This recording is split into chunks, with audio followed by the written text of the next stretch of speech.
أهلين، كيفكم؟ بدي أعمل معكم كيك اليوم بالزبدة.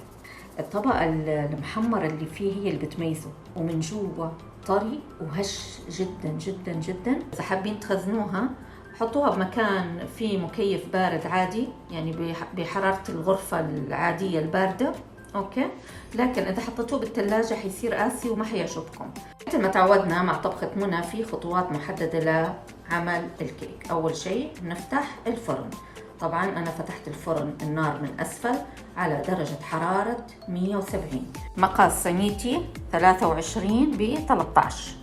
خلينا نجهز صينية الكيك. انا اليوم ما حستخدم زيت، حستخدم زبدة عشان احصل على طبقة الكراست هيدي الذهبية اللي بتميز كيكتي. اذا استخدمتوا زيت ما رح تظهر لكم هيدي الطبقة. عندي زبدة سايحة، اوكي، باستخدام الفرشاة حأدهن كل صينيتي، حتى ورق الزبدة حأدهنه. شوفوا،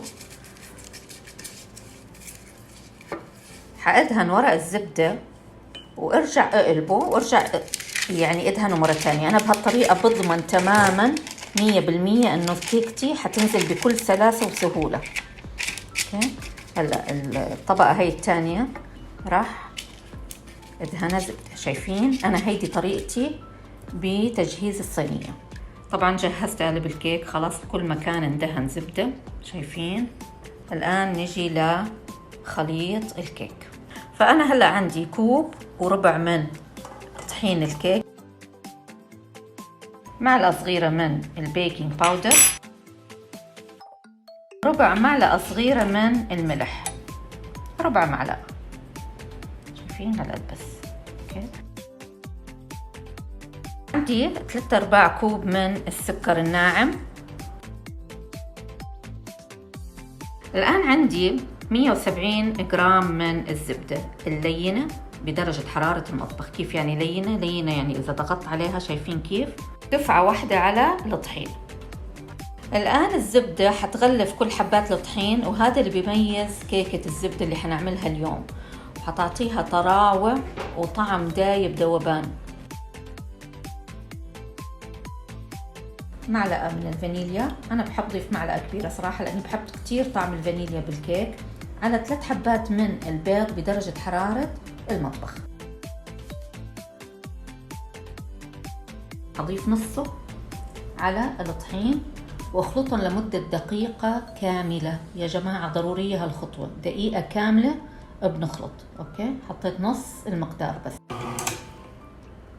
دقيقة كاملة استمريت بالخلط. الآن حضيف الباقي بس على دفعتين. هلا هاي جزء حأخلطهم لمدة يعني 30 ثانية، مو لازم دقيقة كاملة. هلا يلا 1 2 3.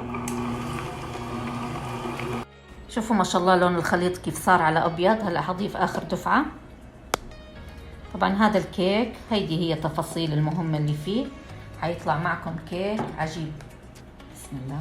30 ثانية كمان، سرعة متوسطة. الآن بدي أحاول إني أتأكد إنه ما في رواسب من الطحين أسفل صينيتي أو وعائي.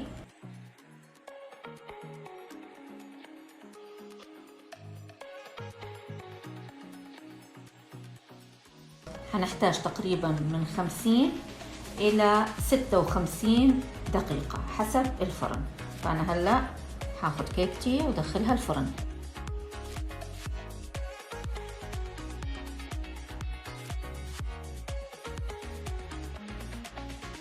ما شاء الله تبارك الله، ريحة مشهية صراحة.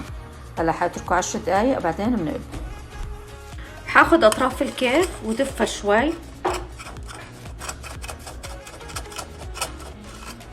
بس بهدوء، يعني عشان ما تكسر معنا الكيك.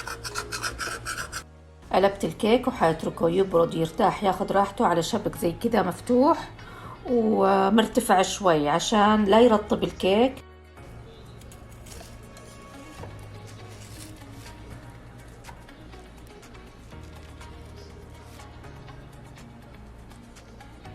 خليني ادوق معكم يا جماعة الريحة.